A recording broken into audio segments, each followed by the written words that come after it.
Hey y'all! Do you ever want to revisit some classic retro games but don't have your old hardware? Or maybe you'd love to build a retro gaming setup, but the consoles are too expensive or hard to find? Well, today I'm going to show you there's a way to play games from dozens of classic systems, all on devices you hopefully already have. The tool I'm using is called Batocera. It's a free, open source emulation platform that runs on all sorts of hardware. In this video, I'll walk you through setting it up, from installation to adding games, fixing common issues, and customizing it so you can turn just about anything into a retro hub. So what kind of hardware does it run on? Probably whatever you've got. An old laptop, desktop, Steam Deck, Raspberry Pi, or other single board computer, a gaming PC, you name it. The requirements vary depending on what consoles you want to emulate, and there are a lot to choose from. Let's jump in. So to get started, you'll want to head to the Batocera website at batocera.org. All links are going to be in the description, so don't worry. Go to the download section, find your device type. In my case, I'm using a Raspberry Pi 4B, and click download. Once you've downloaded the Batocera image, you'll need some way to put it onto a microSD card or USB stick, depending on the hardware you're targeting. Since I'm using a Raspberry Pi, I'll be using a microSD card. So I'll grab the official Pi Imager from the Raspberry Pi site. You could also use tools like Balena Etcher or Rufus, which aren't Pi specific, and I've had good luck with in the past. So it looks like I can't download from the official Raspberry Pi site, which means I'm going to go to the GitHub release instead and download it there, but the process is going to be the same. I'll run the setup to install Imager, which is relatively quick, and then we'll continue.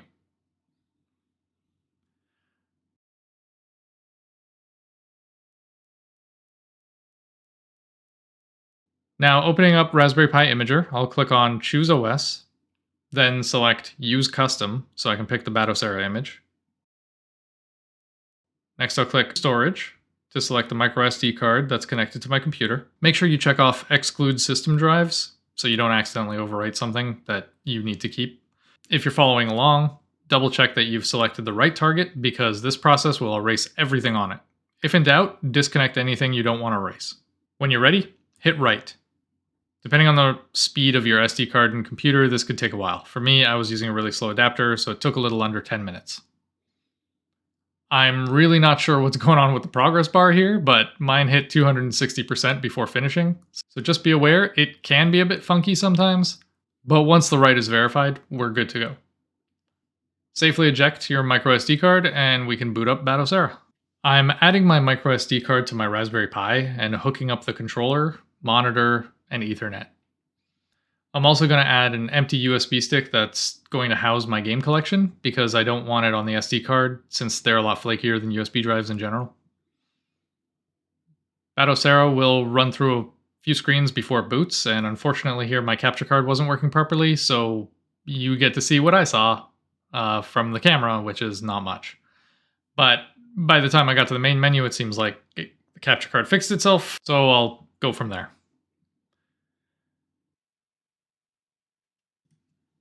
There are a number of consoles with games included with Batocera, so I'll give you a quick tour, but it supports a lot more that aren't shown by default. Right now we've got Commodore 64, PC Engine, NES, SNES, Game Boy Advance, some custom ports, Pygame, and Mega Drive, or Genesis. You can see the games it comes with in this list.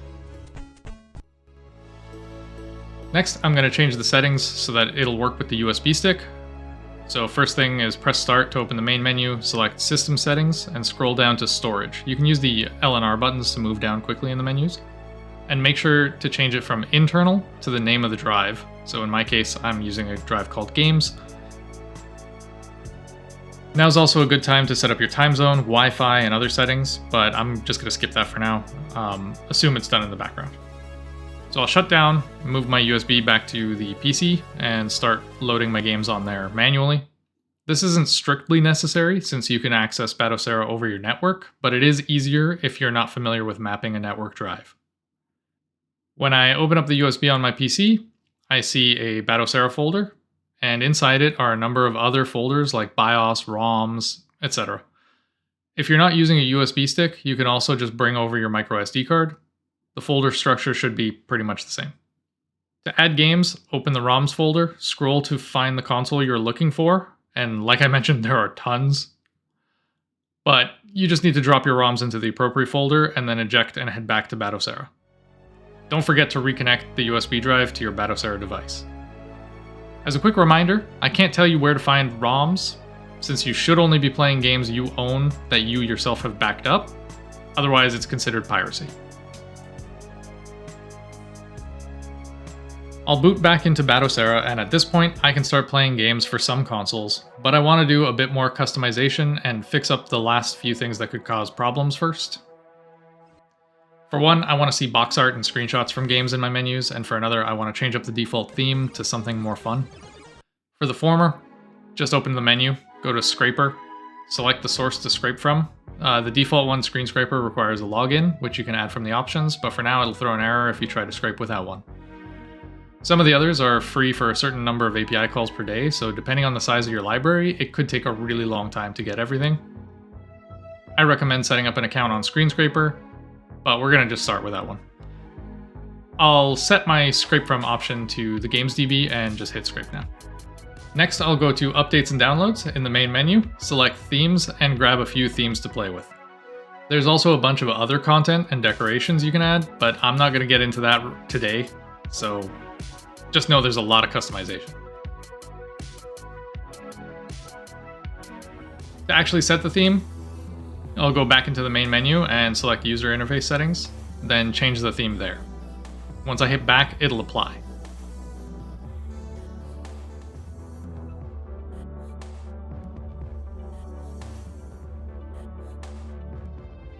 And here you can see the new theme. Let's jump into the games list and try playing something. I'm just going to start up Tetris on the NES. You can see I've already scraped a bunch of the artwork and such for my NES collection, which makes it feel a lot more cohesive and just looks a lot better.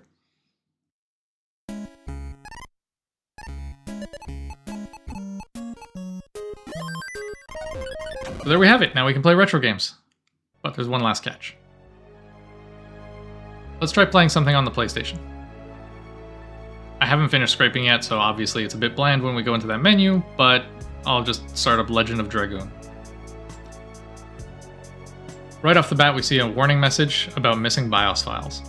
If you're familiar with emulation, you've probably seen this before. The long and short of it is that some consoles have proprietary BIOS firmware that's needed to run games with all of their features, meaning some games won't work properly without them, and it's not really legal to rip the BIOS or put it in an emulator.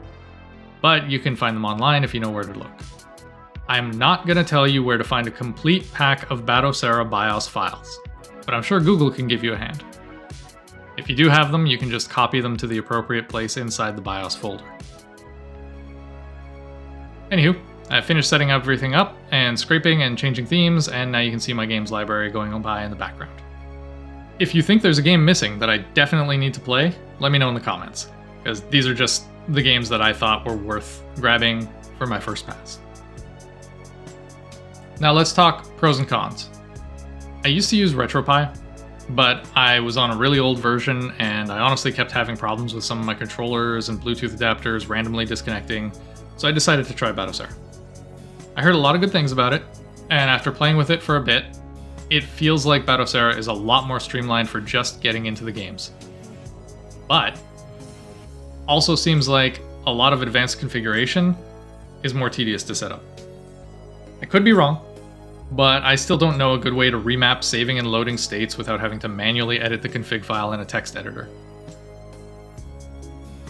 There are other things too, like setting up hotkeys. You can do it on a per emulator basis by going in and bringing up the emulator menu and then customizing it there, and then you have to save it and load it when you want it to run. It's just a whole thing. Overall performance, very good.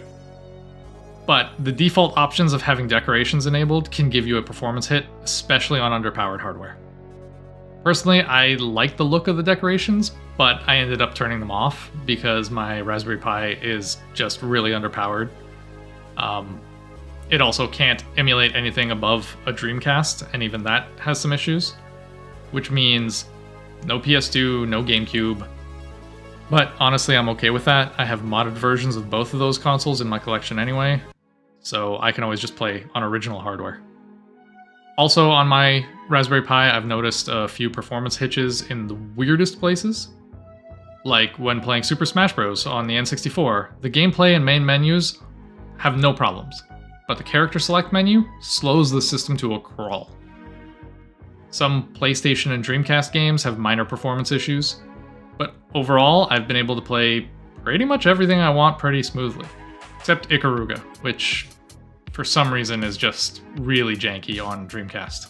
But oh well, that's only one game. If you've been paying attention, you've probably noticed I've even got Nintendo DS games on here. There's only one catch to playing those, and that's that you really need to hook up extra hardware like a mouse and a microphone to be able to play all of the games. But it's pretty awesome to have that option. The only thing I haven't configured yet is the setting to put the screens side by side instead of top and bottom. Since I'm playing on a widescreen TV, I lose a lot of space with the default settings. All things considered, I love Batocera, and I loved my RetroPie before it. Having multiple console generations at your fingertips is awesome, helps preserve the games for the future, and I really hope y'all consider playing some of these classic games. Now I'm gonna head off to play some games I haven't touched in decades, so thanks for watching. If you're enjoying my content, please consider subscribing, and I hope to see you in the next one.